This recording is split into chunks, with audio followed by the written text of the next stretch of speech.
All right, welcome back, Red Door friends and family. Here we are. We're back again. We're upgrading things a little bit here. We're in studio. Let's go. I can't wait to see how this works. Don't hate on us if we're a little bit glitchy here and there. This is our first time in studio, but I'm sure everyone's going to love it.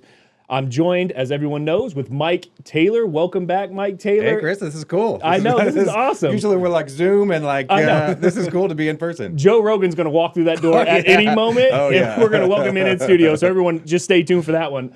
All right. We are also joined here with a special guest. We've got Keith Small, who is our general manager here at Red Door Property Management, but he's got his hands heavy into the maintenance department. We thought this would be super valuable for him to join us today. This is going to be a huge part of why we attract a lot of our owners, is how we handle our maintenance department and the efficiencies that go into everything that goes into the intricacies with handling owner questions, tenant concerns, the timeliness, the costs associated with that.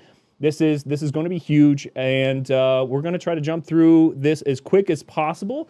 And Keith, welcome to the studio. Hey, welcome. It's great to have an opportunity, Chris, to do this. And I know that you and Mike have been seasoned veterans at this. Yeah. I'm the greenhorn here. I get to talk to owners on a regular basis on the telephone and stuff, but there's not been very many opportunities where I've had video opportunities. This is exciting. I'm looking forward to getting into this. I know that you love to share your insight as much as you possibly can because you're down in the grind of it all the time. So I'm sure that you're going to find a lot of value as we start digging into the meat of what happens behind the scenes to handle all these important issues. Yeah, the weeds is what I call it, is what I always call it, Chris, is down into the weeds of it. That's my day-to-day, every single day, is just making sure that our team is attentive to the details that matter to our property owners, and really that's what sets us apart, I think, from a lot of our competition. And, absolutely, right in the market out there, is that you got to be attentive to these details, and when you skirt over them, if you don't have people that are watching for those red flags and acting on it in a timely manner. That's what makes the difference. Yeah, not only do you have to be attentive to it, but you also have to be willing to have those difficult conversations, right, with the owners. Yep. And we'll get into some of that here. Yeah. And so I just want to set the stage, but that is exactly what we do. We don't shy away from those difficult conversations. We have those conversations, and I think owners are all the more grateful because of it. Yep. And what makes us effective, I think, at it is having the processes in place to deal with them, right? I've been at this now for roughly 7 years, I guess, in the role as general manager.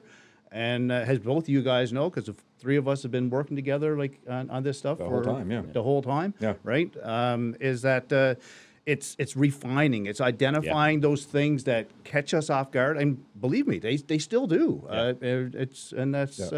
That's to be expected, I think. That's right. It's an ever-changing landscape. It's ever-changing, So, let's dive into this, Chris. I'm looking forward to it. All right, let's jump in here. We're going to get into question one here, and we're going to try to put this in some type of a chronological order to make it easy for our viewers to understand where we are in the process here. So, jumping right off and just preparing a property for market. What are the first steps that an owner or a property management company should take when preparing a property for market? Now, this is huge. And I've got a lot to say here. And Keith, we might only get through one question. We're going to try not to take up the entire time with this one question, but let's jump into it. What kind of advice on preparing a property? Well, it's huge, but at the same time, it's very simple. And the first thing that you need to do is to do a thorough evaluation of the property.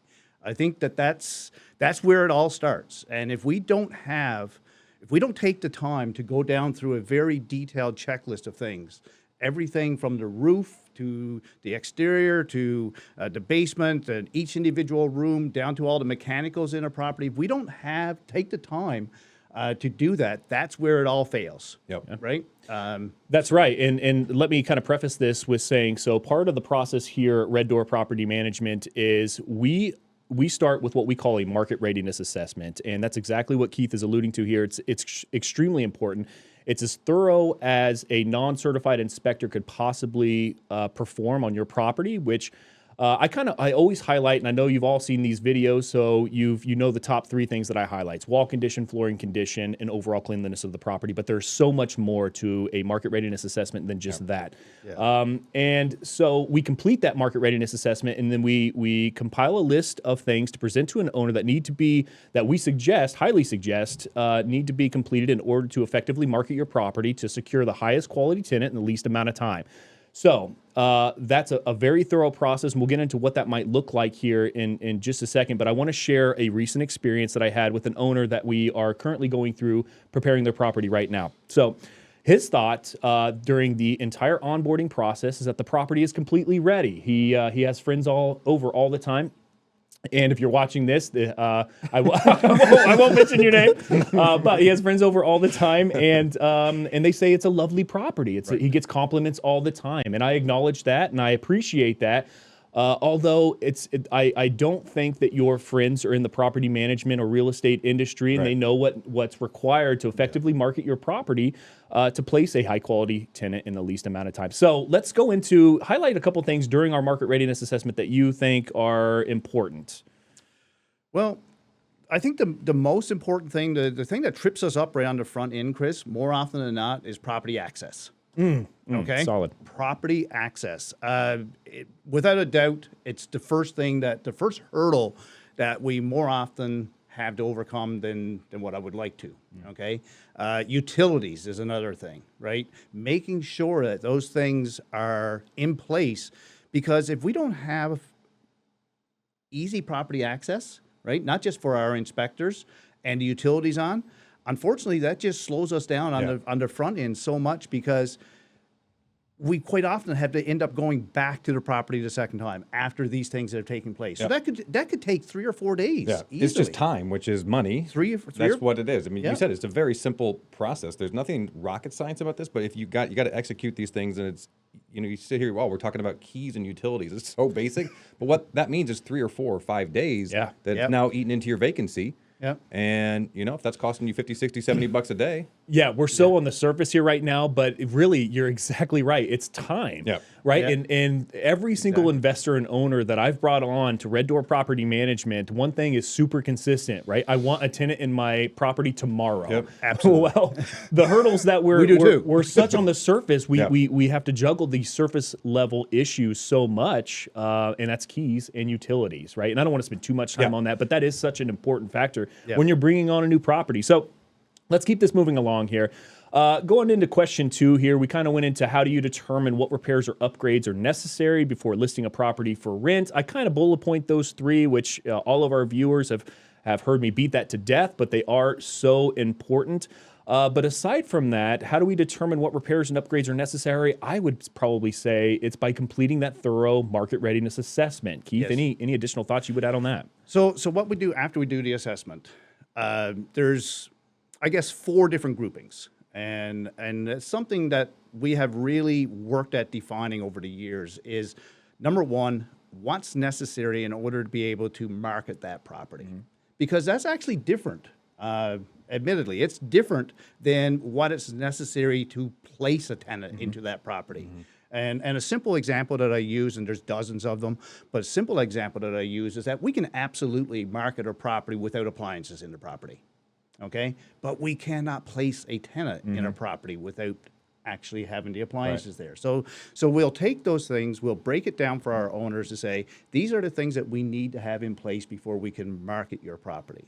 Because we don't want to delay the process, but we want to make sure that it is showable. Yep. Okay, so what things need to be done in order to market it? What things then need to be done before we can actually place a tenant? Right. Right. Then we will take the next section is items that would be ideal, right? In order to maximize your return on that property, what things should be in place so that we don't have the tenant coming to us on day 1 and saying, hey, this is not done or that's not done, right? And then in the 4th group is what I call the wow factor, all right? These are things that when a tenant walks in, they're going to look at it and go, that's awesome that they took care of that. They put a screen door on, for example, right? Not absolutely necessary to have a screen door or a storm door on a property, but those are one of the things that can really make a tenant go, yeah, this owner really cares about what type of property this is. Yeah, and we'll get into more tenant retention factors in a minute, but that's how I view that, right? I mean, those attention to the little details like that, the things that they don't necessarily expect, but they have at the property can absolutely result in your tenant retention. Absolutely, absolutely, and it's so critical. Good. Right? All right. Well, let's keep this going. So, and a lot of these we're going to highlight as we're going along. So, question 3 gets into what are the most common maintenance concerns that we might encounter or identify during the preparation of a property. I think we kind of highlight that a little bit. Is there anything else that you want to add into that? Otherwise, I'd like to get into the curb appeal and what's attracting those tenants to even schedule a viewing. Yeah, two little things. All right, let's go. Right. So first of all, beyond of course the utilities and all that kind of stuff, the other most important things I guess would be, and I just summarize this as everything works. Yeah. Okay. Meaning that all the mechanicals of that property function properly. Give me some examples. What do you mean? So I got one for you. Go, let's go. Uh-oh, here we go. No, and it kind of circles back to your point from the example that you gave about you got to have an honest assessment of your property. Yes. You know what I mean? The gentleman that you're referring to, you know, yes, his house I'm sure was nice, but it's maybe not ready for market. Mm-hmm. Yeah. And this is another real example from several years ago, but we had a dishwasher that worked, but the handle fell off. Well, he just put a pair of vice grips on there and said, "Oh, well, that's I've used it like that for years, Exactly. so we're going to keep going with the vice grips." Well, no, that doesn't work for placing a tenant. That is not something that you can work with. It's not what you want your tenant to experience. You're not going to have vice grips on your dishwasher. So there's example number 1 for you. And I'll throw in another one that mechanical, so the HVAC system. I mean, those things are pretty standard. But I'll throw another one in there that a lot of people forget about: windows. Okay, making sure that the windows can actually function. Mm-hmm. It is unbelievable how many properties we encounter, and I'm thinking in terms of the older homes, older homes. They get painted shut, right? They actually got painted shut. Yeah. Well, not only it's so frequent that we'll have a property that, and we got them out there, unfortunately, in our complement, and that the windows, like you said, have been painted shut, right? And that can become a really hot topic with a tenant when they start thinking about egress. Yeah, it's dangerous. It's dangerous, right? It's not only just the functionality. And then I'll just throw in one last one on there, Chris, and that's the cleanliness. Yeah. Okay. Yeah. All right. So now back to my earlier point. Right? 1, 2, and 3. Yeah. Yeah. Cleanliness is the next thing, right? Yeah. And that's the obvious, of course, is that the carpets are clean, the appliances are clean, but then think about things like the utility room. Mm-hmm. Right? An often overlooked area of the home, behind a washer and dryer. Those things are so important, right? So cleanliness would be up there, and that's inside and outside of the property. Yeah, I agree. And everyone who walks the property is going to have an opinion on the cleanliness. So making sure that it is as spotless as possible is just going to result in a great showing. Yep. Which hopefully then, of course, results in applications coming in and good quality applicants turn into. It is a subjective term, absolutely. What's clean for one person is not necessarily clean for the other. That's probably true. So what we got to do is that, absolutely. So I think what we have to do is we have to default to we have to have it as clean as the cleanest person that's out there is going to expect. Yeah, because that's the kind of tenant we want, right? We want them to care and keep the property as clean as possible throughout their entire tenancy. So if we want to attract that type of individual, we have to present a product that's going to appeal to that type of individual. And if I can just punctuate that with one last point on that, and that is that we expect that the tenant gives it back to us in the same kind of condition, right? So if we don't give it to them... Yeah, we'll get into the exit of the tenant here in a minute. Can I run the show here? It applies to the entire... You're absolutely right. You're absolutely right. Like, I know, me and Chris, battle's going to go on between us here. Mike. We're going to have to mediate probably. Hey, we only got the studio here for an hour and 45, right? Okay, all that. Look, I do want to, as we are getting to the latter part of the beginning part of onboarding a property, I do want to highlight, though, before we jump to the next section here, is the importance of curb appeal, which I just, and I'm going to beat to death during this entire podcast, about attracting the highest quality tenant in the least amount of time. Yes. That's my favorite saying. I love saying it because it's so true. So true. And that's the importance of curb appeal. But a lot of times I find that owners aren't even thinking about the curb appeal, the intricacies of the landscaping. Any thoughts you have on providing attractive curb appeal? First impressions are most important. Yeah. Right. For sure. Simple as that. Right.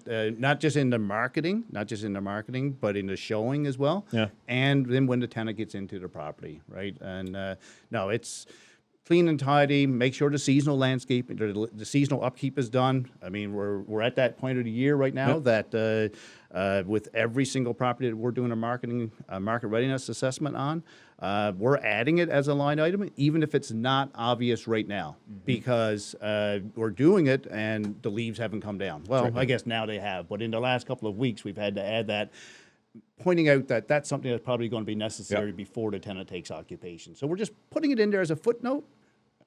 Gutters, right? Big one, of course. Yeah. So mowing the lawn in the spring of the year, getting that started in a timely manner, right? It's so identifying things in the landscaping of the curb appeal is something that our techs are trained to identify. Absolutely. Okay. I think the first 4, if not 5, maybe 6 different sections on our market readiness assessment, our assessment of the property, is focused specifically on the exterior of the property. Yeah, okay. So things that are visual, not only visual, but also seasonality, like you mentioned, right? We're getting into the fall time. Are there major trees around? Should we suggest gutter cleanings or trimming them? Exactly. Yeah. Okay. All right, we've hit curb appeal, and there's one last question in this section, and only because I want to talk about some of the bigger projects that we've taken on, and we've been successful at turning them into successful real estate investments. Can you share any specific example of a property that required significant preparation before being market ready, and how maybe we approached it? Didn't really prepare for that one, Chris. That's okay. That's okay. Let's dive into one that we're working on right now. So we've got everyone here, I'm sure, watches our market reports. And included in our market reports is Anderson, right? We consider this kind of an up and coming, one that we're going to watch over the next couple of years, one that if you're not tuned into right now, you absolutely should be. So a property that we have there right now is on Rabel, right? It's a 3-unit, right? A major turn project that we're working on. And this is, again, it's a multi-unit. It's a 3-unit there in Anderson that we're working on. But it's a major turn project that we're currently in the middle of. Any insights into how we've approached that and where we are on that project now that you want to share? Yep. So on that particular one, I guess on these bigger projects, probably the most important thing to make sure that we're successful on those is making sure that we've chosen the right vendor. Mm-hmm. Okay. Yeah. So in our vendor complement, we have everything from the handyman to bigger companies that have capabilities to be able to do everything from the roof to the cleaning in that property. So that was probably the most important thing on the front end, was to, beyond, of course, identifying the scope of work, is making sure that we got a vendor who is able to take that from beginning to completion. Yeah. Because admittedly, in the past, a mistake that we would sometimes do is trying to use a bunch of different vendors to do a project like that. It's important to concise that down into one vendor that can handle all of it.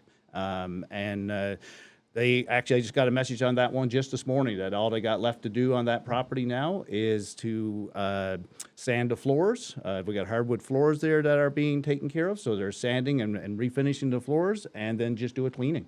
And outside of that, Chris, just because I know that this property is near and dear to you, we got a window up there that needs to be replaced, and then we're ready with that property. It's a big project. I love the big projects because it shows what Red Door's really capable of achieving, and that's really what I want to highlight here. And anyone who's been in real estate investment for any length of time can totally grasp the understanding of how difficult it is to find trustworthy vendors, right? I mean, my goodness, we've struggled at this for such a long period of time, from trying to have a majority of the maintenance on staff and then the efficiencies of having trusted and reliable vendors.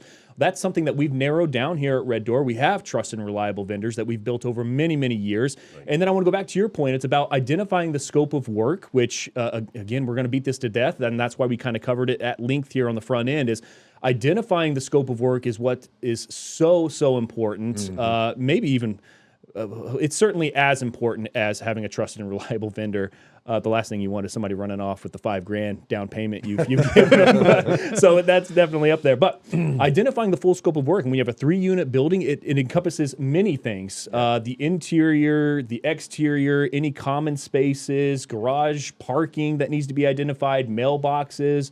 Are they keyed access? There's so many intricacies, and I don't want that to be lost in our conversation. I want to make sure we highlight some of those, because those are the things that are missed by even 99% of the management companies out there. Don't have the ability to identify those things, let alone putting together the scope of work, assigning it to a vendor, following it through, placing a tenant, which you've now increased property value.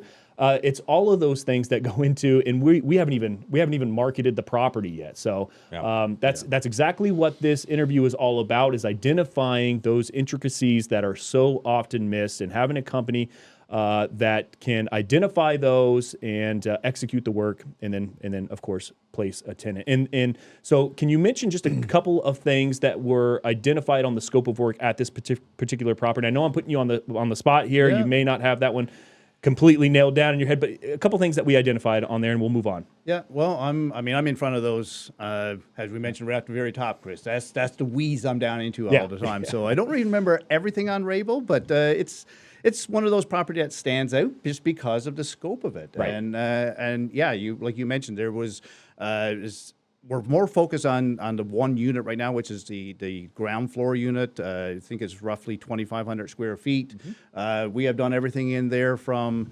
replacing the flooring, a full paint job, a bunch of issues around plumbing in that property, windows. We got 6 windows that we're replacing in that property. Yeah, geez. So it's not your average. No. By far, it's not your average term project. And if I could just throw a number out there, it's like $22,000, just to put that into scope of what our vendors are capable of doing. Yeah. Right. Yeah.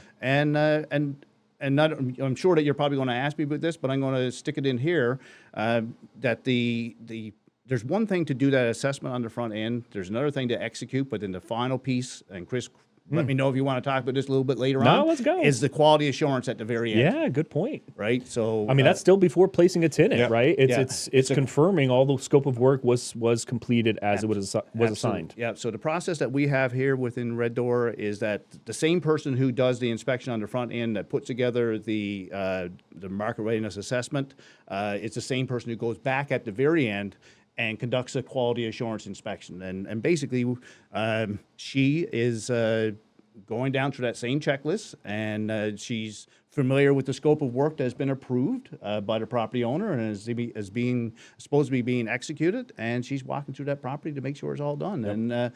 And we will and do hold our vendors accountable. Hey, $22,000 project. The chances that something, even the best vendor out there, occasionally is going to miss something or is not going to be up to the standard. Oh, that we absolutely. expect, right? Yep. So that's so critical for our team to get back in there and hold them accountable as well. Yeah, the vendors, just like ourselves, they're humans. They're going to. It happens. I would say on almost every project, something's going to be missed. It's so important to go back through there, do a quality assurance, make sure everything was actually executed on that scope of work. And to be honest, it's not above us for even us. I mean, especially on a project like that, anyway, for something still to be missed. And then it's about responding once you've placed a tenant, and that's exactly where we're going to next. All right, let's get it real quick before we move on. Let me just share one thing that I think is so important about, we're talking about this market readiness assessment, doing the work, getting the house ready to place a tenant. One thing that I think that needs to be emphasized, and I know Keith is going to give me a big amen on this one. These guys know me. It's no different than putting your house up for sale, right? Yeah. So if you put your house up for sale, you do everything. You declutter, you get the closets, you do the cleaning, you do the painting. It's the same thing. You need to have your house ready for market for rent as well. So you need to wait to make sure that those things are done before you put your house on the market. A lot of times we get owners who are really anxious to get on the market, and we want to get on the market as well. Yeah. But that's why we've identified the difference between market ready and rent ready, because there are some things that we can wait on and we can put it on the market. To your point, we can wait 2 weeks to order a refrigerator or blinds or whatever it is. Yes. Those don't need to be there to market it, but there is a certain minimum standard. It's got to be clean. There's got to have all the things. So wait, a couple extra days, get it right, and then put it on the market. Man, Amen, Mike. Yes. I'm so glad you mentioned that, because that is such a good visual for an owner. And yes, just like, in fact, I would say it's even more important than if you were considering to put your house on the market for sale, because guess what? You're going to be dealing with this for the next 12 months at least, you know, assuming this is going to be a long-term arrangement. You don't want to be responding to those concerns when you knew that the carpet was probably soiled beyond a real estate investment probably should have been. So it's best just to replace the carpet, because you're going to deal with this experience over the next 12 months, and setting that tenancy relationship off on the right foot from the get-go is so important. And in fact, results in less maintenance. I don't have the numbers to back this up, but I'm sure it's out there. Let me ask ChatGPT real quick. But it's going to result in less maintenance concerns coming in over the 12-month period. So very good point. If I could punctuate on that. All right, but then we've got to we got to get moving up. Yeah, this. and Jacob in the glass room. When we've gone like 15 minutes on a subject, just come in, move it along, boys. Yeah. But to your point, but not having the numbers. But what I can do is speak from personal experience, and that and I'll just use a simple example. When you don't have a property in pristine condition for somebody who's just moved in, let's just use cleanliness as an example. From personal experience, what happens is that they don't just complain about the cleanliness. They tear the property apart, right? And what I mean by that is that they're not just going to say, hey, the property is not clean.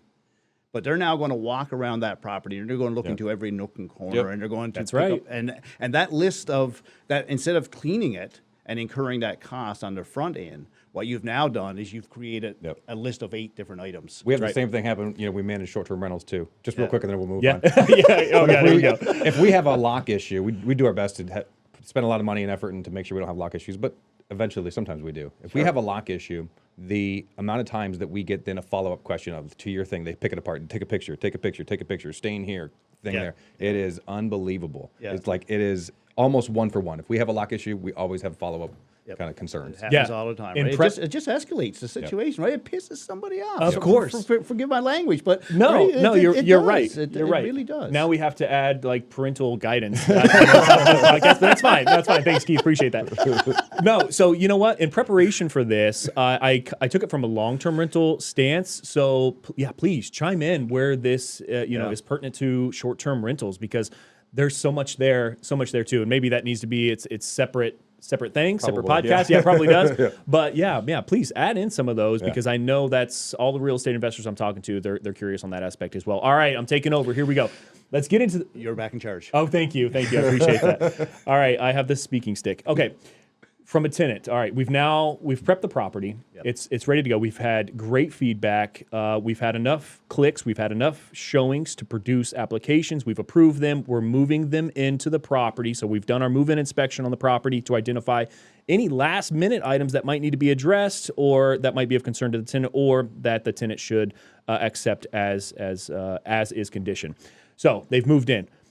Now, this is going to be huge. A lot of investors are going to be curious about this. What's the typical process for addressing a standard tenant maintenance concern? And this is just over-encompassing. We'll get into a little bit more of the meat and bones, but over-encompassing. What's that process look like? And I want to go even to the point where submitting a maintenance concern. So the system that we use is called Property Meld. The tenant has a tenant portal through a couple different platforms, but overall, they're going to use their portals to submit their rent payments as well as submit maintenance requests, okay? So a tenant jumps on, submits a maintenance request. What's that process like? Give us a little insight. Yeah, well, you just nailed the first part of it, and I think it's critical, is that we use a system called Property Meld.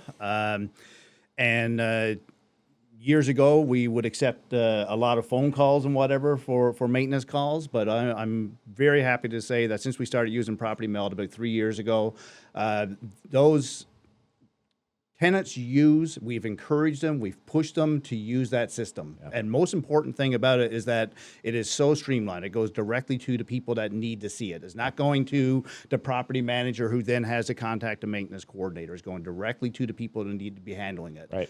And on top of that, it keeps it all into one nice platform, a nice concise platform. We have a work order, if you can visualize a work order, where the tenant, the maintenance coordination team, and the vendor can all communicate back and forth. So that really helps with Absolutely. scheduling and making sure that everybody is understanding as well. We're giving away our secret sauce. Yeah. Plus, Property Meld is the #1 software that's used out there. So what are they paying you for that? Are they a sponsor of the show here today? Yeah. So I'm not worried about giving away the secret sauce because it's the cat's out of the bag. Yeah, it's the go-to software to manage these things. And of course, the owner. The owner has access to Property Meld as well. We can communicate with them. They can use their the platform to visualize everything that's going on with that particular meld or work order. The first thing that happens, though, of course, is that it is assigned to the appropriate coordinator. We have 3 people who are primarily in front of our maintenance team. Thank you. Daryl is our operations manager. She handles most of the project-related melds or work orders, and then we have Jennifer. She takes care of the most of the vendor related melds. So if it's something that's been identified as because of the scope of work has to go to a vendor, it will go over to Jen. Otherwise, it goes to another maintenance coordinator, Chris. And he takes care of our internal maintenance team. So the first step basically is just making sure that it's assigned to the proper coordinator. Okay. The next thing, part of the system is that there's an automated communication that goes out to our tenant to let them know that the work order has been received. So that gives them some confidence that somebody is in front of this. And then the coordinator's responsibility really is to communicate with the owner, making sure that they're aware of what's going on. Do an initial assessment. Is there something that they can do some troubleshooting on with the tenant, as opposed to just automatically knee-jerk reaction? Garbage disposal is a great example, I guess, right? Before we send out a vendor to take a look at a garbage disposal, the first question to the tenant is, hey, is this something that you can take care of yourself? There's a reset button. There you go. Yes. Reset. Can you do the tool? Can you do the tool? We'll send them a YouTube video, link to a YouTube video that shows them how to do that. So there's a lot of things that we can do sometimes to alleviate the necessity to even have to send somebody out. Thank you, and that's exactly where I was going to take this next. Is that is the early signs, and I know if you're still tuned in, a lot of that's kind of boring stuff that you listen to here, but that's exactly why you hire us, so that you don't have to do exactly what's happening. what Keith is laying out for us there is all that communication that's important. That number one is taking place, but that it's happening in the order that it should be happening, and then connecting the tenant directly to the vendor, which is all happening within our system with the oversight of our team. Just helps things remain so efficient. But when that maintenance concern comes in, and this is, again, a huge question that I get all the time, or a common question, rather, that I get all the time is, how do you determine if it's an owner responsibility or a tenant responsibility? Now, that's a hardball question. Do you have any insight into that? I know I do. Well, yeah, there is a list, I guess, of things that can very quickly be identified as a tenant responsibility. That's it. Let's hear them. Let me hear some. One off the very top of my head would be a lockout situation. Okay. Right? So we get these on a regular basis. Sadly, usually as an emergency call after hours, 1 o'clock in the morning, I've lost my keys, and they're expecting us to send out a vendor to let them. 100% no. Yeah. That is not an owner responsibility. That is definitely a tenant responsibility. Another one, to use one that is 50-50, let's say, right? Really, until you get there and you do the diagnostics on the issue, you don't know. Drain issues. Yeah, I was going to say drain yes, issues. huge, exactly. Right? Drain issues. So is it something that was tenant caused or not tenant caused? More often than not, there's no definitive answer to that until you get there and address the issue.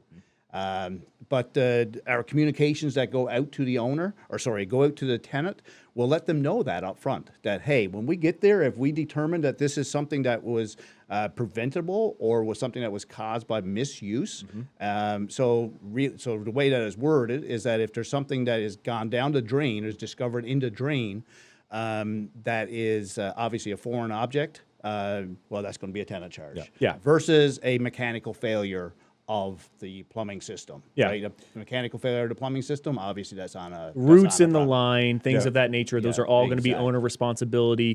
Things that might be flagged as a tenant responsibility is going to be flushable wipes, which is prohibited by their lease agreement that they can't use. Anything else that the example I always use, and I love this, if we find a rubber ducky shoved down the toilet, that is absolutely going to be a tenant charge. Yeah, So yeah, exactly, right. And I mean, there's others. There's I like the garbage disposal the garbage issue. disposal is probably one of the more frequent. I'll Yes. use one that's really Yeah. off the wall. Mike knows this has come up a couple of times. Garage doors. Yeah. Right? Did the garage door fail because of mechanical failure? And I would say that 90% of the time it is. Yeah. 90% of the time, if a garage door fails, it is an owner responsibility because the springs have failed or whatever. But there have been situations, and again, we rely heavily on our vendors, and I'm very pleased that our vendors are quick to document that kind of stuff. They will let us know that a garage door failed because of what appears to be an impact. Right. Unfortunately, that's usually ends up being a tense situation because I would say of that 10% that happened that we think, you're going to have 98% of them where the tenant is going to dispute the issue. So it becomes a tenuous situation. But we're here to help you navigate through that as well. And that could be everything from one end of the spectrum would be that we are going to say, no, Mr. Owner, we feel that we definitely have enough proof here. There's a clear impact on the door. Yep. So we're going to stand our ground. But then you also got to look at the bigger picture. And it may come down to a discussion with the owner. Well, hey, can we share the cost here or whatever? You gotta. It's more than just that one particular maintenance issue. Yeah. Sometimes that you have to be thinking about. Of course. You got to use common sense too. You gotta use a bit of common sense. Is it a fight worth fighting? Yeah. Right?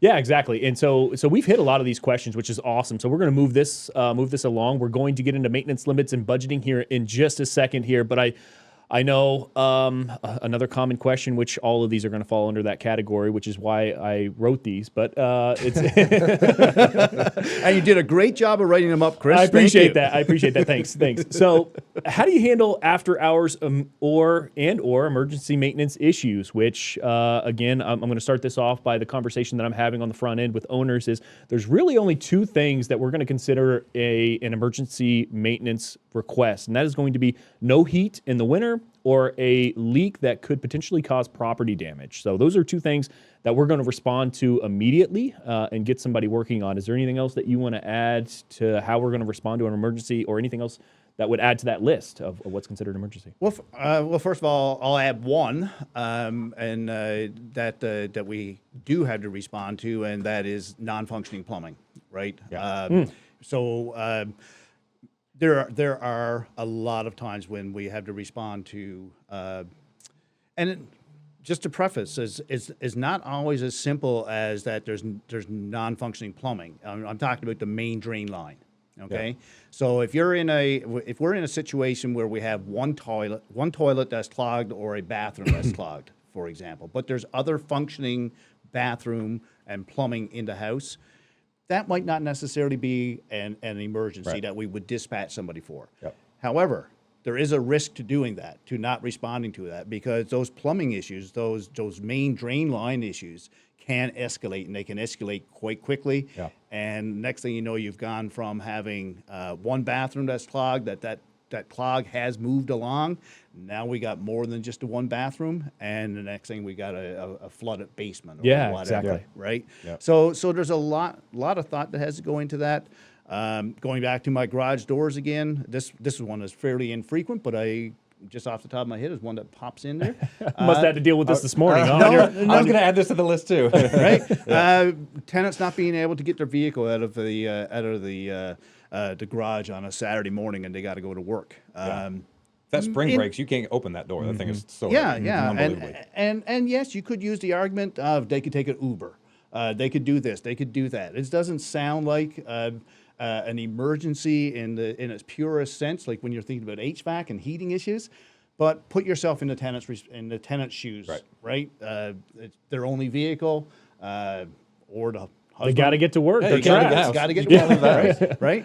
And who am I to say that they're not telling the truth? Yeah. Right? Oh yeah, you can't. That all assume goes that's, through. That all goes through your head, but you can't assume that without the facts, right? Exactly. And you have to ascertain the facts by following. But the I want to process bring that we up talked because I have had property owners challenge me on that decision making, right? And say, well, how do you know? Yeah. Well, I don't know, but I also don't know. I don't know what I don't know. Right? And did you want me to go into the how we do it, Chris? I want you to do what makes you feel happy. All right. Chris knows who's. Thanks, Chris. We'll all remember that one. Yeah, all right, good. All right. So after hours calls. So we're actually in the process right now of engaging a new service to further enhance what we do. To be honest, we're this close. We've signed the agreement with them, but it's not going to really change the way that we do it. It's just that I think that we're going to be using a company who has proven themselves in the market to be able to do exactly what we have done internally for years, and I think this will make us more efficient. So in a nutshell, the tenants are provided with a 1-800 number that after hours, well, first of all, let me back up. They're provided with suggestions of the type of things that they can actually report as an emergency. So, for example, to your point earlier, no heat, but we've actually defined it out, and forgive me, I don't know the details off the top of my head, but if your heat is not working and it's below 40 degrees, I think, Mike. Something like that, yeah. Something like that, right? So if your heat is not working, I had 2 of them this past weekend, actually. I had 2 no heat calls, one on Saturday morning and another one on Saturday evening at 9 o'clock. It's that time of year. Yeah, it is, right? The heating systems are being challenged for the first time. Thankfully, a lot of our owners, here I'll get my plug in for preventative maintenance there right you go. now, Chris. I was going to say the same. Good job. A lot of our property owners choose to go to the route of doing preventative maintenance. But both of these properties, just to punctuate that, neither one of them had preventative maintenance done this fall. What preventative maintenance are you referring to? Preventative maintenance of the HVAC system. So to get in there, we have about 125 properties that we send a list out to our HVAC vendor, and over the course between September the 1st and October the 15th, he's tasked with getting into each of those properties and just do what we call a clean and check. They're going to clean the system, they're going to check it all over, they're going to make a recommendation back to us if there's anything that they feel should be done.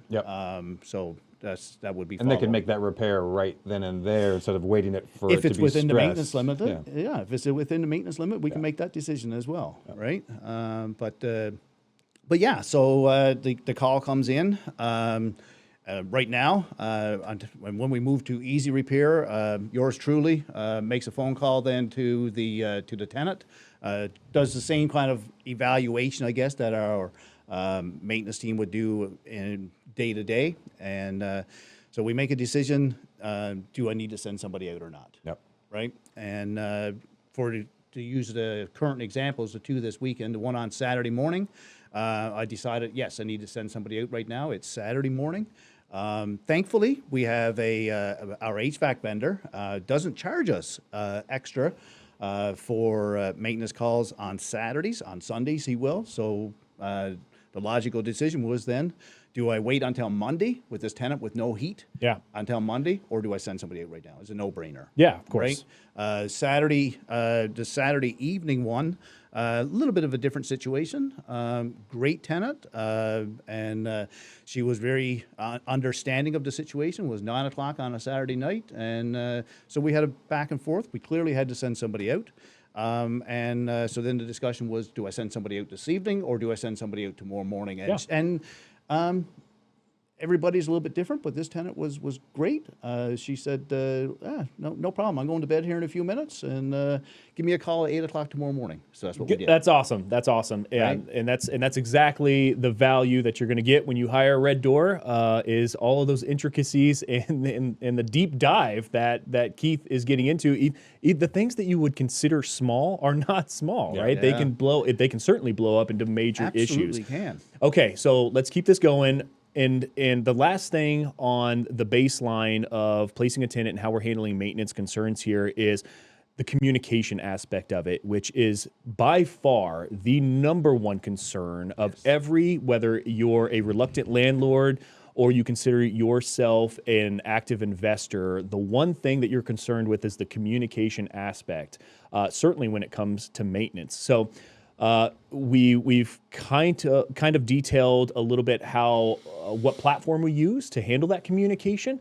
And that platform is the same. Not only have we attempted to train our tenants on using this platform for efficiency, but also our owners. And it's extremely important, just as important for them to be able to adapt to this platform for their benefit as well. So any insight that you would give me into how we attack and provide clear, updated, timely communication to owners when there's maintenance concerns. And let's keep this one to a time limit because we are moving on.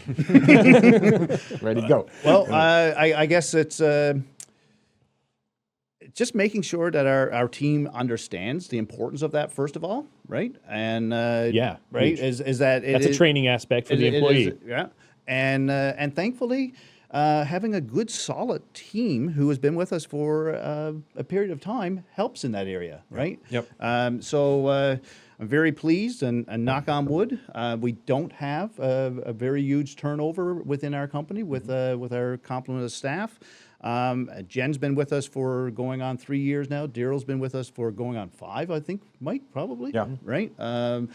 Chris is the new guy to the team. Not this Chris, but another Chris is a new guy to the team. But he's got a year as well. And on top of that, using again, I'll compliment the Property Meld here, and using some of their templates and what they call workflows, which is automated communications, right? So there's a step-by-step process that we use, and just being attentive to it. Right? So what I've seen, even more recently than ever, and just to prepare you, Mike, I'm going to get a little bit of aspect on how we handle that on the short-term rental side. If you can prepare yourself, you're welcome. You're welcome. So is when a maintenance concern comes in, or we are handling a maintenance concern. For example, we have a move-in coming up on a property in Westfield, and Westfield is very important with investors right now.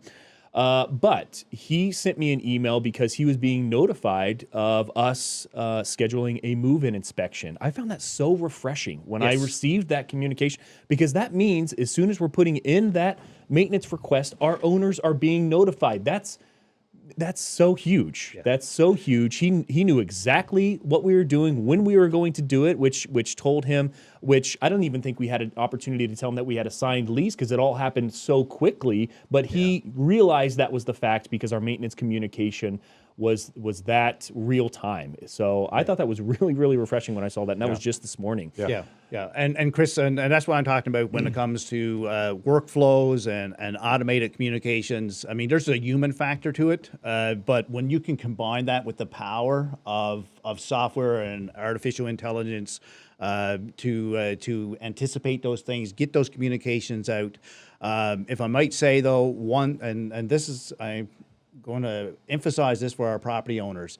When you come on board with us, make sure that when you're accepting your invitation to Property Meld, because there is a process, as Chris knows, when we're onboarding a new property owner, they do have to sign up for things like AppFolio and get familiarize themselves with the hub in that, or the tenant portal, owner portal rather, in AppFolio. But in Property Meld, you got to accept the invitation. You can then take the opportunity to design how you want to receive those communications. So you can indicate whether you want communications by email or by text, or have both.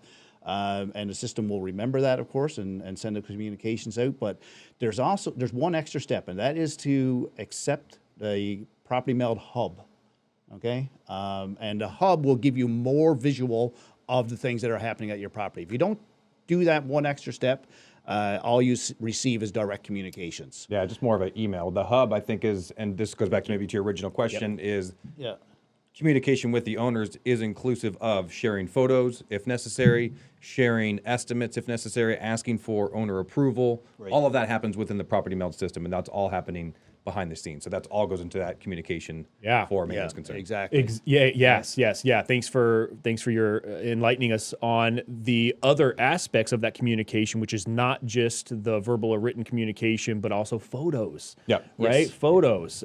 We are huge at property documentation. I know that everyone watching this realizes that because they've viewed all of our previous videos and how much attention I've paid to them, to how important property documentation is, and this is exactly why. From the MRA, market readiness assessment, to documenting the move-in condition so that we can hold a tenant accountable when they go to move out. So property documentation is also important during the maintenance concerns. And guess what, Mr. or Mrs. Owner, your shared proof of that maintenance concern being resolved all through this platform. So very clear and transparent communication is absolutely the way, is a major focus of Red Door Property Management, and it should be a focus of any property management company you decide to hire.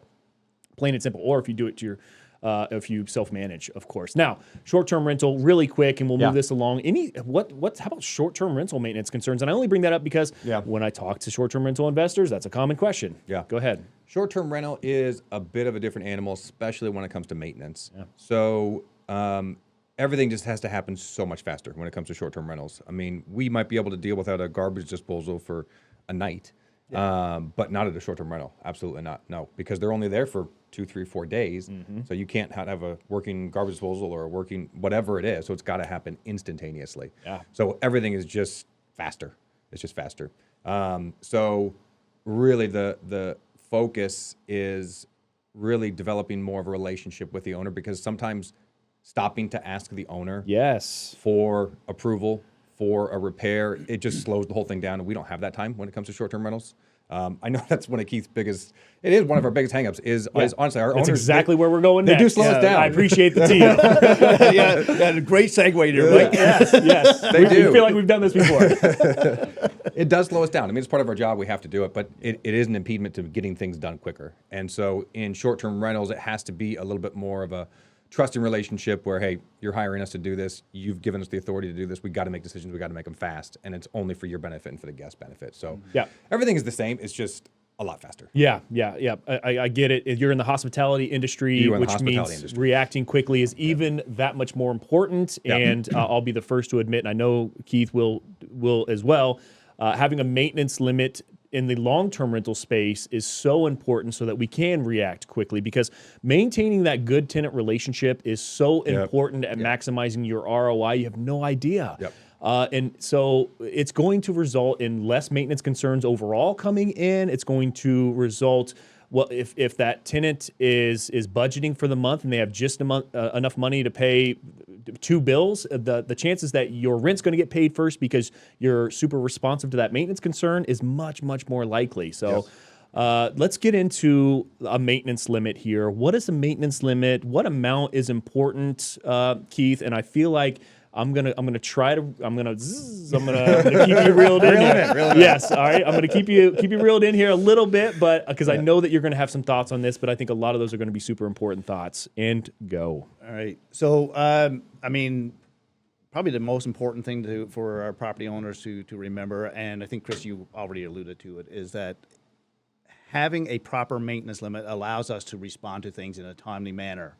Right, and that timely manner means the world of difference between the dealing with the issue in the way that the tenant needs it taken care of, and we do have to remember that, guys. We are servicing, we're providing a service not just to our property owners, but we're providing a service to our tenants as well, and the feedback that we get from them and the I guess the reviews that we get from them really helps us to understand their perspective as well. Okay, so allow us to be able to respond to that in a timely manner, but at the same time, I know that we need to build trust with our property owners, and I think that that's something that we just keep working on all the time is building that trust with our property owners that we're not going to spend your money unnecessarily.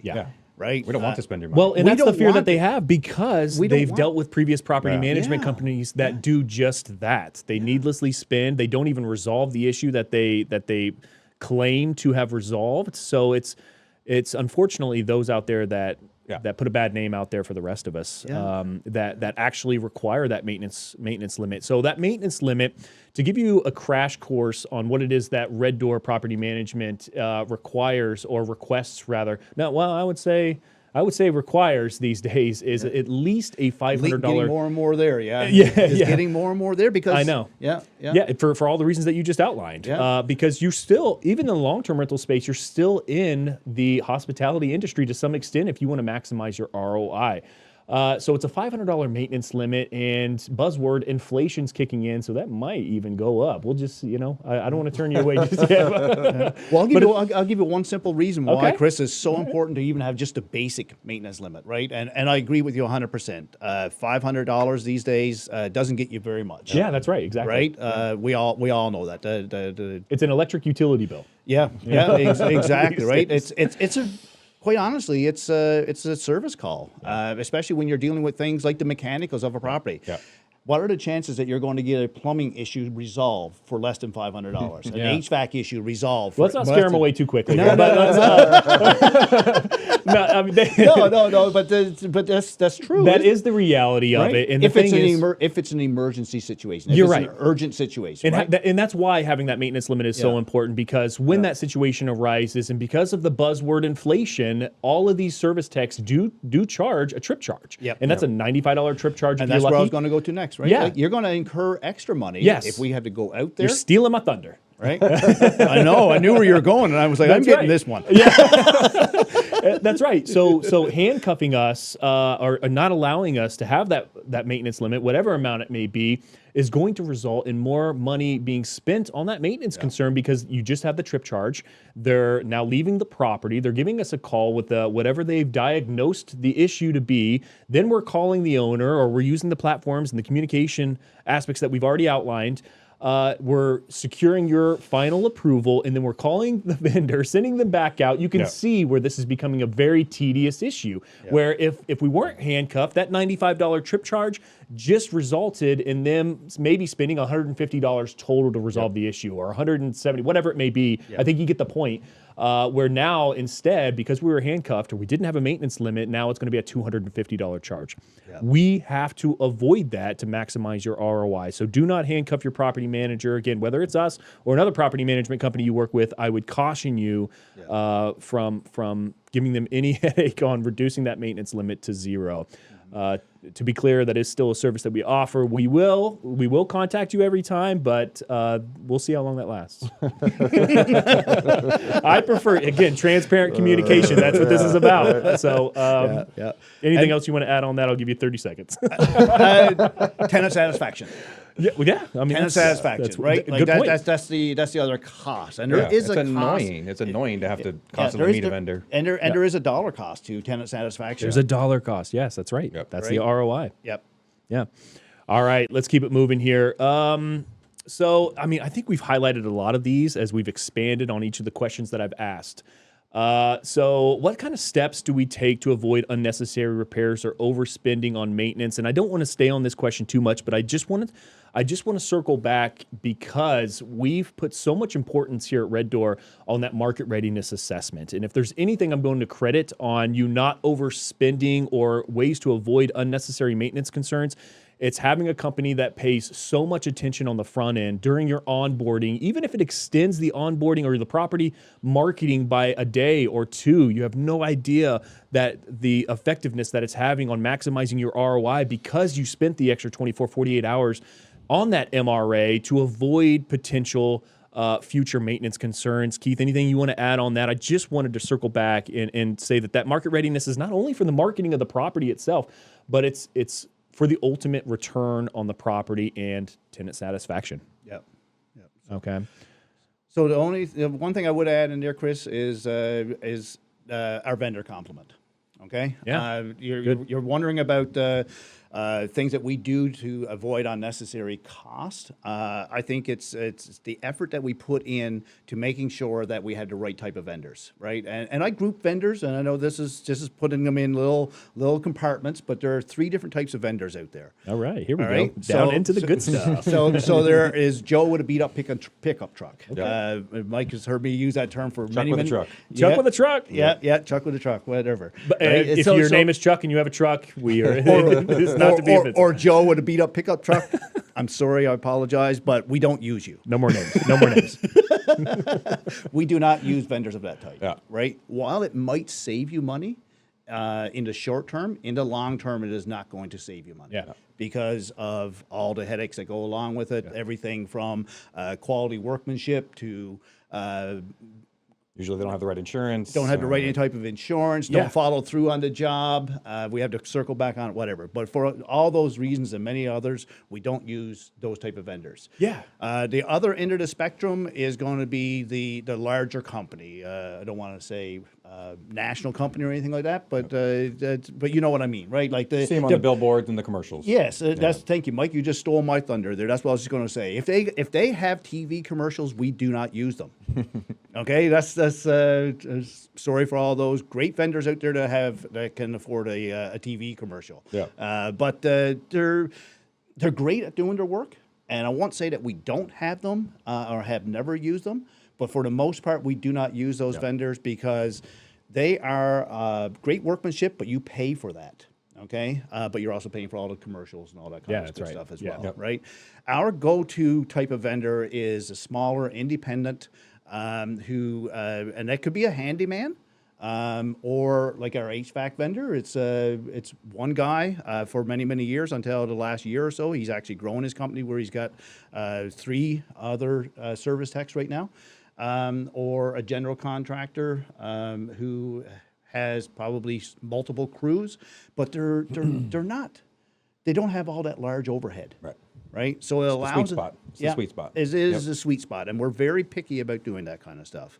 That's important, and to have different types of vendors, like I mentioned right at the very beginning, that part of the vendor selection process is to make sure that you have paired up somebody with what the service requirements are necessary. So if it's a general contractor that can do the whole job, that is saving you money as well, as opposed to using multiple vendors for it. I think what it is the vetting of the contractors, right? It's the vetting, yeah. You pay the premium on the big guys because you know what you're going to get, Yeah. right? The little guys are way too unreliable. The middle guys, I mean, you can get to some good service, but what we've done is we've used them, we've vetted them, we know that they do a good job. Yes. So these are the middle guys who do a good job. Yes. Yes, exactly, right? And that's the first, right? One thing is to pick them in the first place, but most of our vendors have been with us for years right now. Yeah. That doesn't mean that we don't see vendors come and go. We do have a turn in our vendor system, and largely that's because after a while you get to people's capabilities change, but others just continue to shine, right? And we've had all the different types that I just mentioned, right? The other thing as well that keeps the cost of maintenance down, Chris, and you know this is near and dear to my heart, so I'm going to plug it again: preventative maintenance. Yeah. Okay. Right. Yeah. That was getting me into my next question here. But one thing I do want to touch on, because you went into that awesome outline of the perfect vendor to use and how we vet them, which is super important. How about the importance of a warranty, or how do we handle a situation like that? Let's say we send out a vendor and they didn't repair it properly, or the tenant complains 24 hours later. What do we do then? Oh, that's simple. We have a relationship with our vendors that. Part of the vetting process, I would say. Part of the vetting process. It's an understanding when we're onboarding a vendor. 100%. I mean, every single one of our vendors, it is expected on them that they are going to provide warranty on their work. And again, part of that vetting process is making sure that they do have the necessary insurance, making sure that they have things like workers' compensation, right? That's what sets those type of vendors apart from Joe. in a beat-up pickup Yeah, truck. exactly. Yeah. All right. Let's keep it going here. We're still into the meat of working with a vendor and the overall costs of maintenance. And one thing I know is super important here is how do you decide when it's more cost effective to repair versus replace? And can you give me an example of any experience that we've had, recent or otherwise, where we've had to have that hard conversation with owners and you feel free to continue into this, because one thing I also want to get into is home warranties, and because I feel like we can kind of pair these two together ultimately. But anyway, how do you decide when it's more cost effective to repair? I'm going to tell a sad but true story here. Oh, okay. Buckle up. Here we go. I'm gonna go get a snack. Right. No, quite honestly, I'm not an expert in HVAC. None of us here, nobody in Red Door really is a system is an expert in HVAC. Or we're going to need that scrubbed from the video. I could be considered. We do need to rely on our vendors for Yes, that to a large part, right? Like we've already just talked about, we vet our vendors, we trust them, so I do rely heavily on them to do that. But at the same time, I don't just blindly do that, or we don't just blindly do that.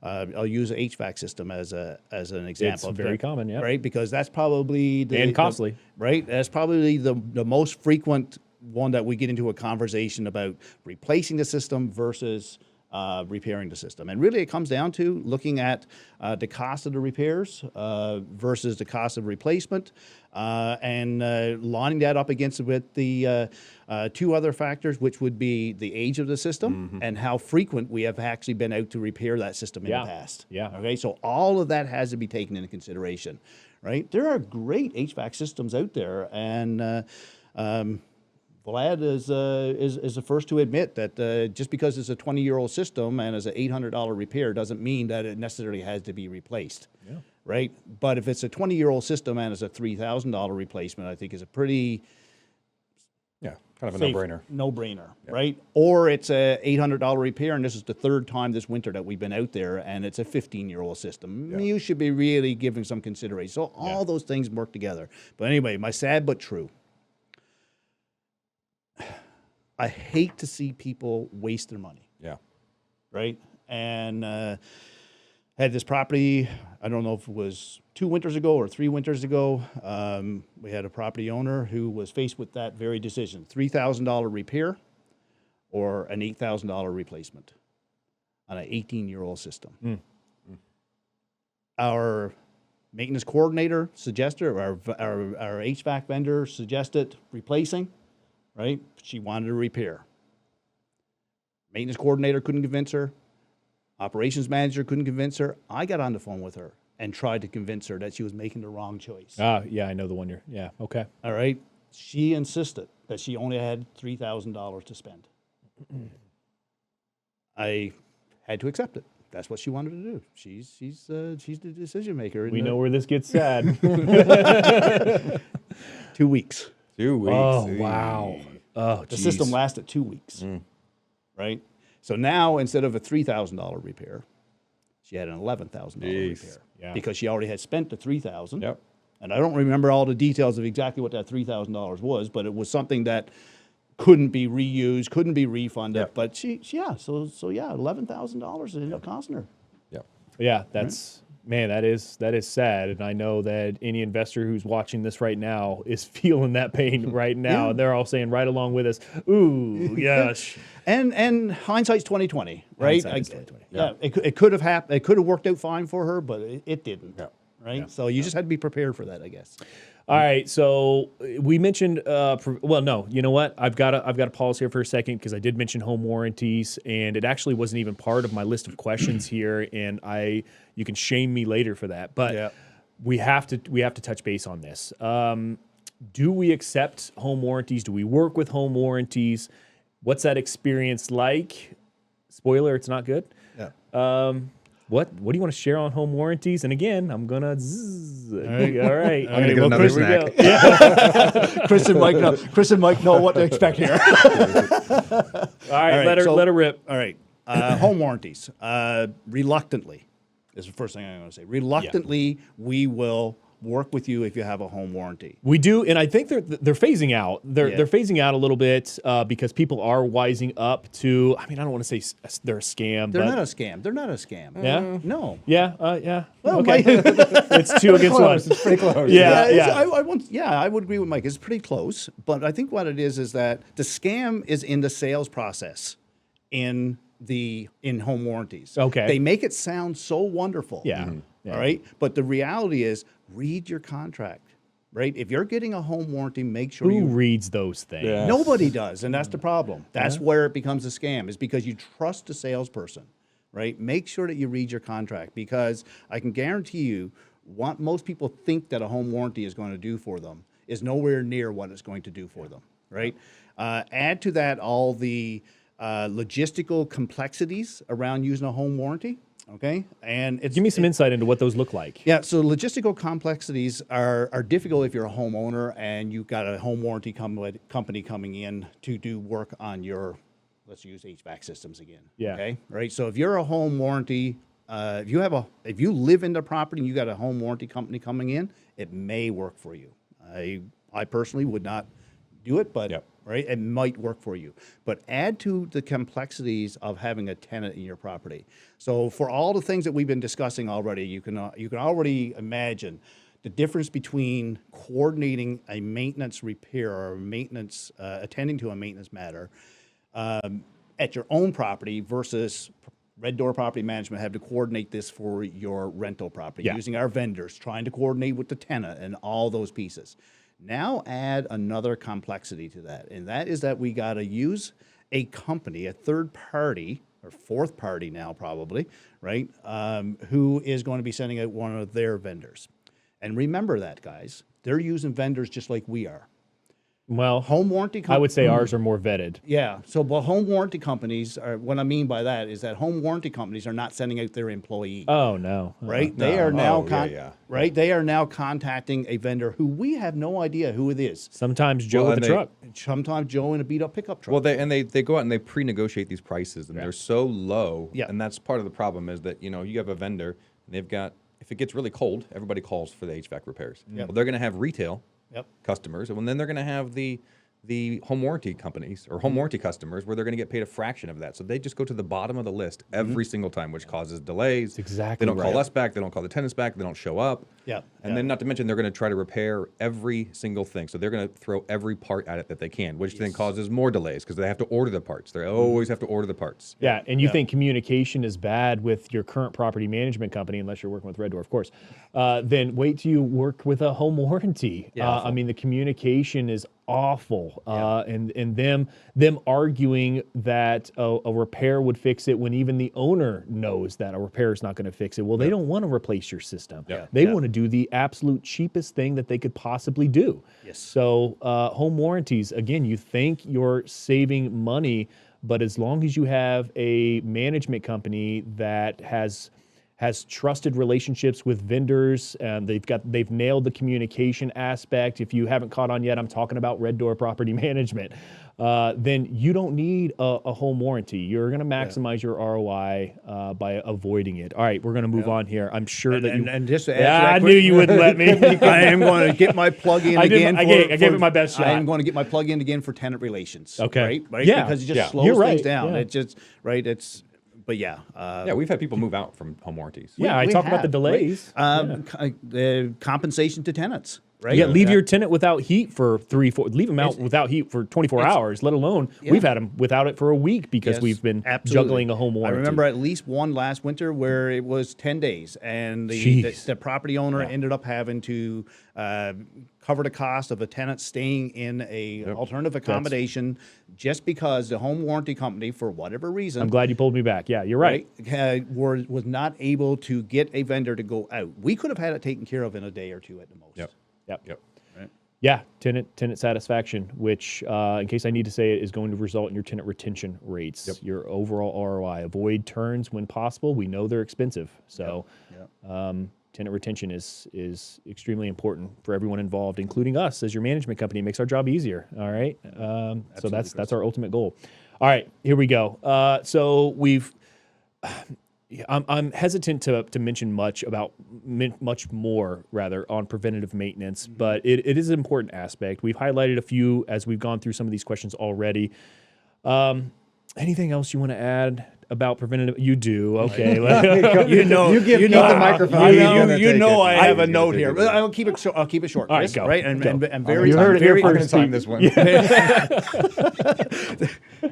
For all of our property owners out there, that's the one thing that we discussed before we even got on here was that these guys just need to rein me in because I have a lot of ideas. And they're good ideas. All right, so really concise, Chris. What I wanted to do is we got 6 different preventative maintenance, identified preventative maintenance things that we have available to each of our property owners. And I'm going to list them here right now in order, I think, of importance.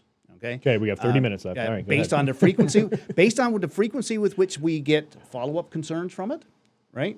And or the resulting problems because we didn't do it. Okay, HVAC.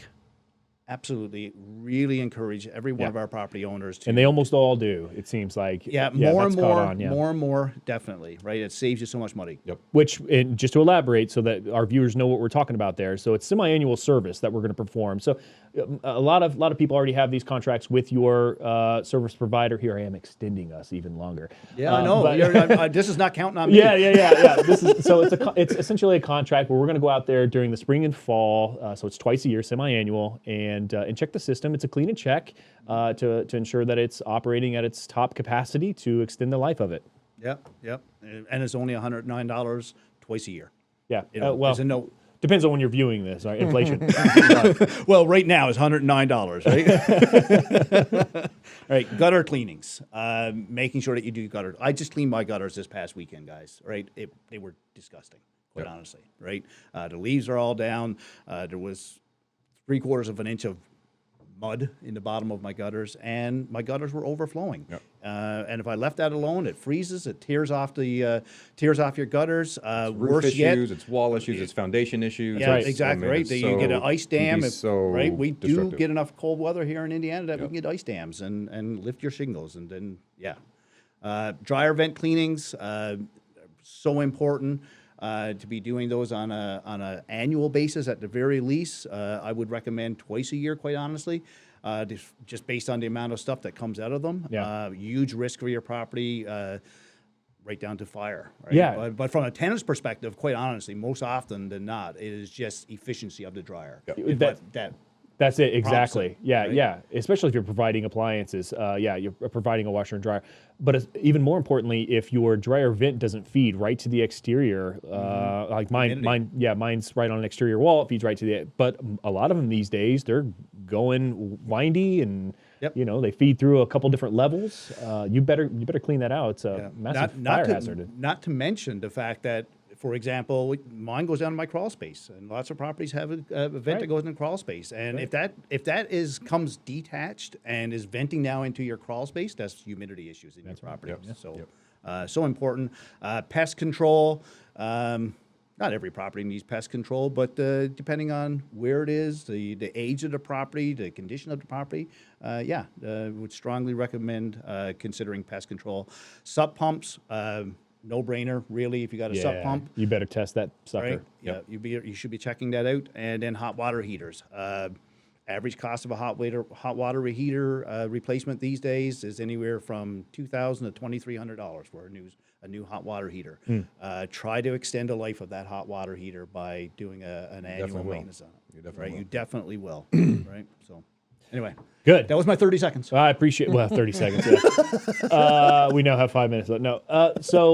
Those preventative maintenance is huge. All right, we've gone through onboarding the property, your market readiness assessment. We've gone through moving the tenant in. We've gone through maintaining that tenant relationship to maximize your ROI and the intricacies that go into that. We've talked about how if you even bring up a home warranty, we may hang up the phone immediately. Now we are about to get into the tenants moving out. So another very thorough move-out inspection that we're going to complete on the property. It's very similar to our MRA. maybe I need an MRI, but MRA, which is the market readiness assessment, we're here to identify any issues that are going to be necessary to put the property back up on the market. But in addition to that, it's what we're going to hold the tenant accountable for, as well as the owner. Again, sometimes this is a difficult conversation of what the owner is responsible for, but we don't need to get into that right here.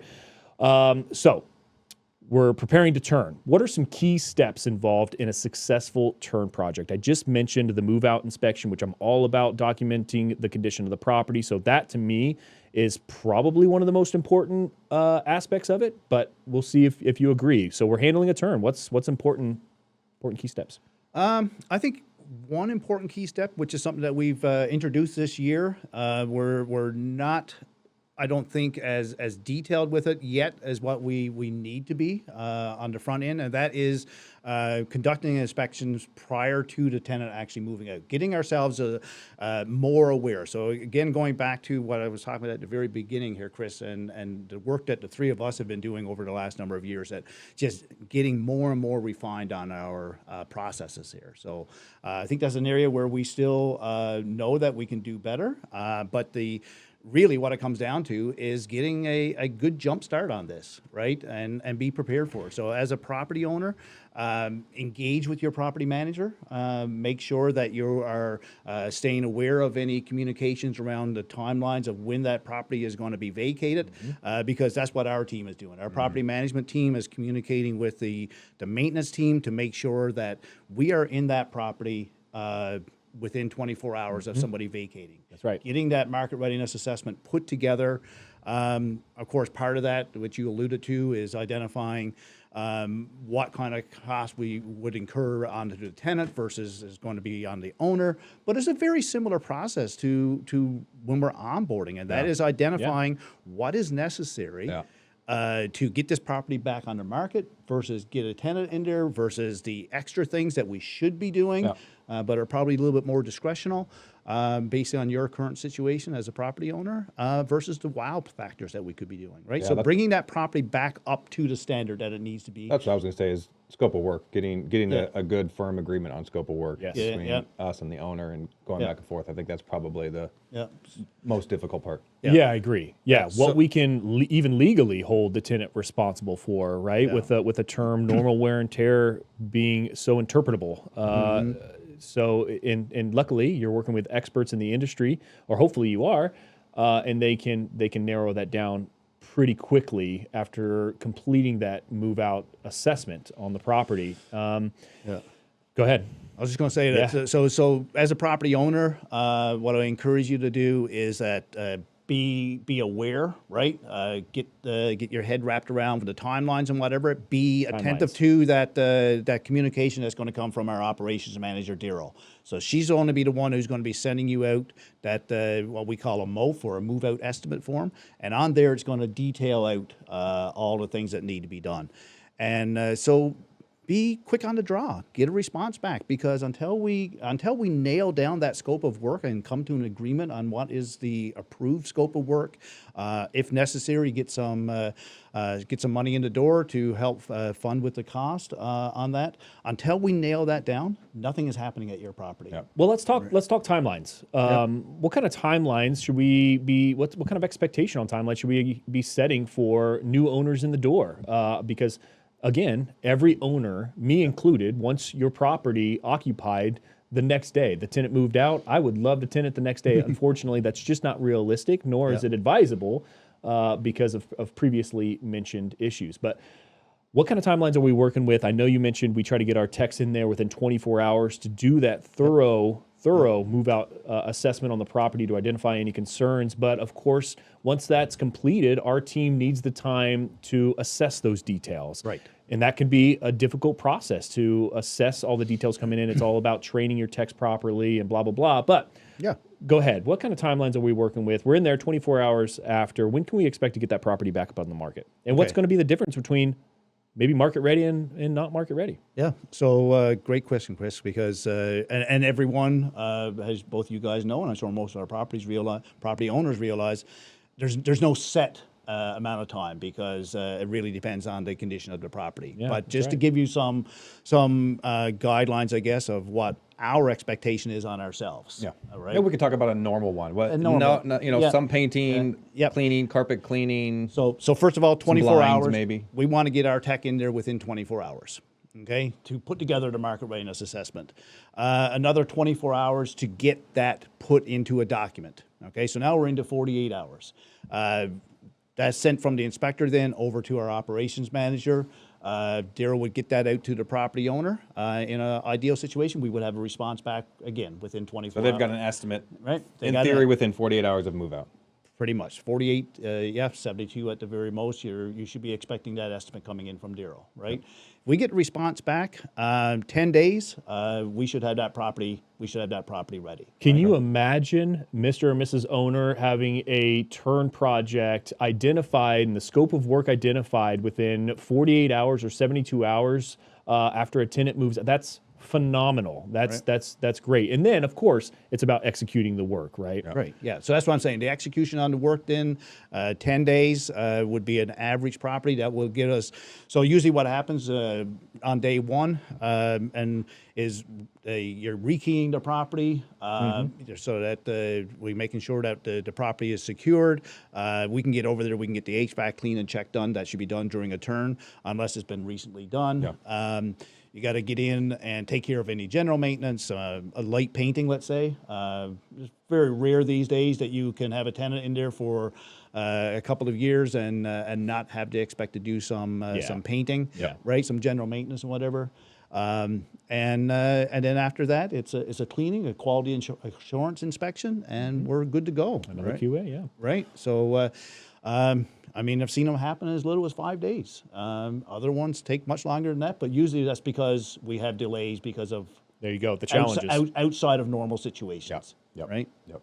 That's right. Yeah. So there it is. It's laid out. So the tenants moved out within 24 hours. We're going to have our techs, our boots on the ground. We're going to perform a thorough move-out inspection of the property.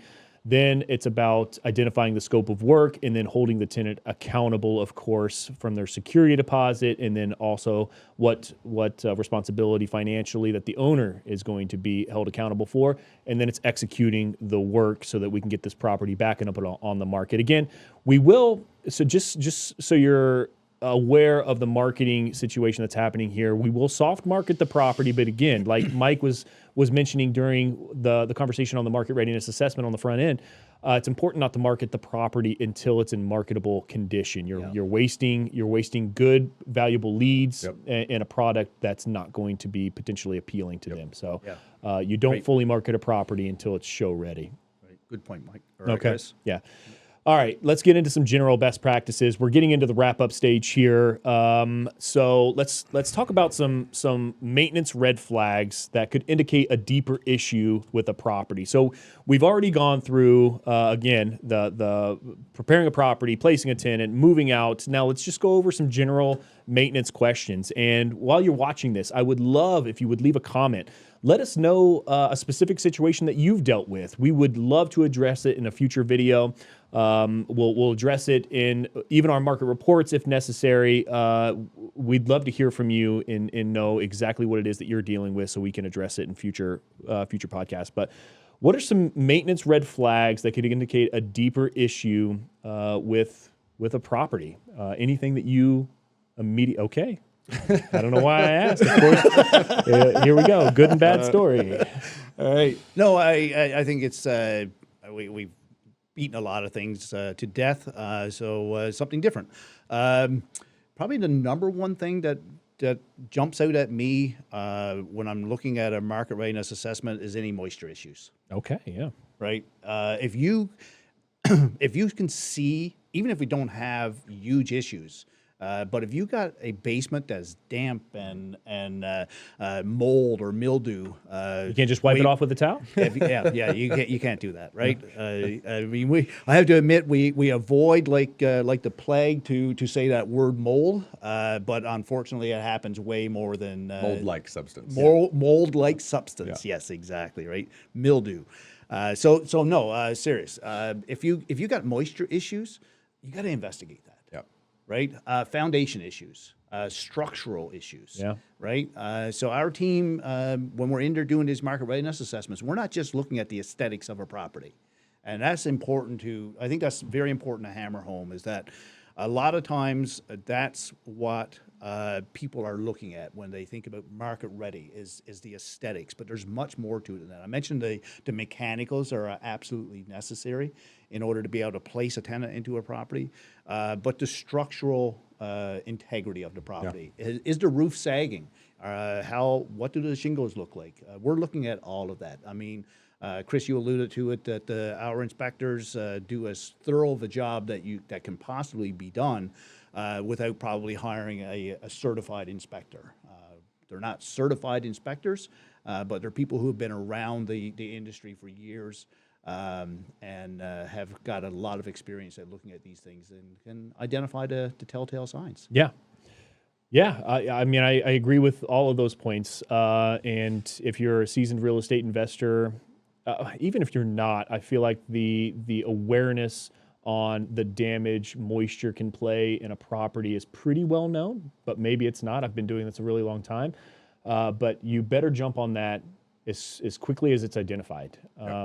So and not avoid it or think that you're putting lipstick on a pig or whatever the saying is, or just trying to cover it up and move on, because you're only going to create a much larger issue. So I couldn't agree more with either of those. And dear, we mentioned the Board of Health.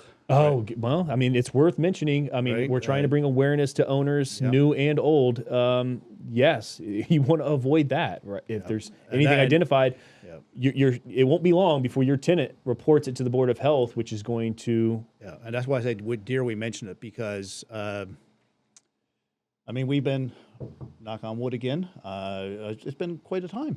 Since the benefits of working with an experienced property management company. Right. Well, I think we're good about seeing the potentials for them and emphasizing it to the owner and getting ahead of it and saying we have to take care of this now and quickly, because every time I'm sure you guys have seen it, and our property owners have been watching the evening news, and you hear about ABC Property Management Company reported by the Board of Health and stuff like that, and every time that I see those, I cringe. Yeah. Yes. And so it's near and dear to, another one that's near and dear to my heart is making sure that we do not let things escalate to that point. And dare I say that I think that tenants are becoming more savvy of the options that they have out there. Yeah, and it's important for your property manager to be even more savvy about what options are out there so that you can avoid it. Yeah, exactly. Right. So anyway, all right, let's lighten it up here. We're coming to the end, and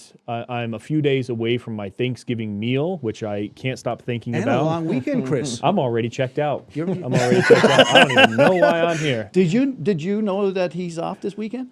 No. Yeah. Hopefully you got that shot on camera. Man, yeah. What do you mean?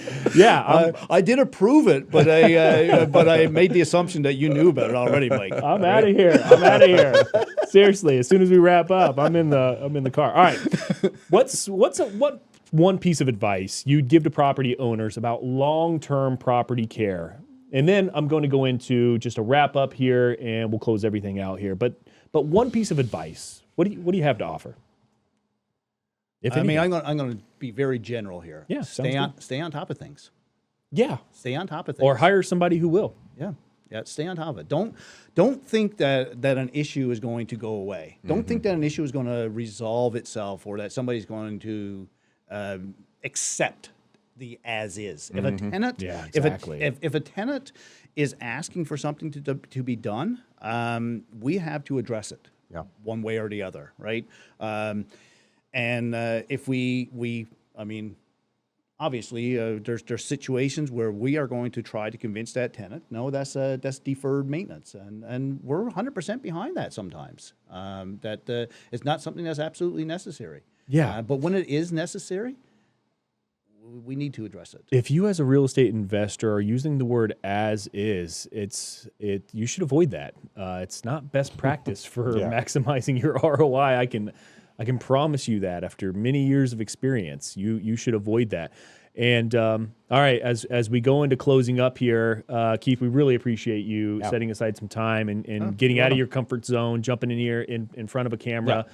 You know, like you mentioned here on the front end, Mike and I are getting pretty well used to this. This is a new experience. I think our viewers are really going to enjoy this. A lot of super valuable information. And I know that there's so many more things that you want to add that I would even like to add, right? But unfortunately, they're going to kick us out of here in no time. So, Jacob, anything you might want to add about property maintenance concern? You know, as you guys have gone through this discussion, I've got one serious question. I've got 3 daughters, so is their hair going down the drain? Is that it's got to be addressed. That would be a tenant charge. Yeah, tenant charge. Okay. Exactly. Yes, Yes. I figured. Yeah, that's going to be a tenant charge for sure. Yeah. Yeah, absolutely. Expect those tenants to maintain the property, right? Yeah. And but if I could add, because that's an interesting one. It's a nuance, though, right? It is. It is a nuance because if your property has been a rental property for several years, is it going to be a tenant charge? Is it their hair? Yeah. When's the last time it was? That's usually the very first. It gets complicated. pushback, Yes. right? Yes. So this is actually one that has been new on my radar. Angela, our inspector. One of the things that she started encouraging or suggesting here lately is adding hair guards to drains, right? So again, this is a simple little $5 contraption, right? That you put Look at in- that, Jacob. You just got us. Now we've got a whole new business practice. That's it. Drain guards. I'm just keeping you guys in the studio longer. $5 little preventative thing that could avoid having to clear a drain, having the argument with a tenant. So it's, I guess, again, a great example of just the evolution of even ourselves as we come across situations and we try to figure out solutions for it. All right. I think that'll Thanks, do Jacob. it here. Yeah, thank you so much from the glass room back there. Mike, anything else you want to add as we wrap this up? No, I think we have beat the maintenance thing to death. Yeah. It's not an exciting topic, but it's such a necessary topic. You know what? It is. I will say this. We have beat it to death, but maintenance can make or break you when it comes Absolutely. to having an investment. And so having an experienced team on your team, whether that's a property management company like us or vetted contractors, it can really make or break you in terms of repairs and the ROA on your rental property. So it's so important. Yeah. So if you don't have a trusted management company and you're interested in investing here in the Indianapolis or surrounding suburbs until we're ready for expansion, which probably isn't very far away, I'm just saying. But if you're looking for property, reach out to us. Happy to assist any way we can, even before you're a client. Reach out. Happy to answer any of those tough questions. But I think that's going to do it. Again, I appreciate both you gentlemen joining us here today. Thank you very much, Chris. It was great being here. Yeah, this was awesome. We'll have to do it again. I don't know. We'll do this again. Reach out, jump down in the comments. Let us know if you have any questions or concerns. Reach out, free rental analysis anytime. If you've got a property address that you're interested in investing in, reach out to us. Email cnight@rdpmindy.com, cnight@rdndpm.com. Check us out on all of our socials. All of our market reports pop up every single month, which I know every real estate investor is interested in knowing what's going on in the market prior to them putting dollars into it. So be sure to check that out. That'll do it. Everyone have a good holiday. All right. Thanks, Chris. Thanks, Thank you, guys. Chris. Thanks.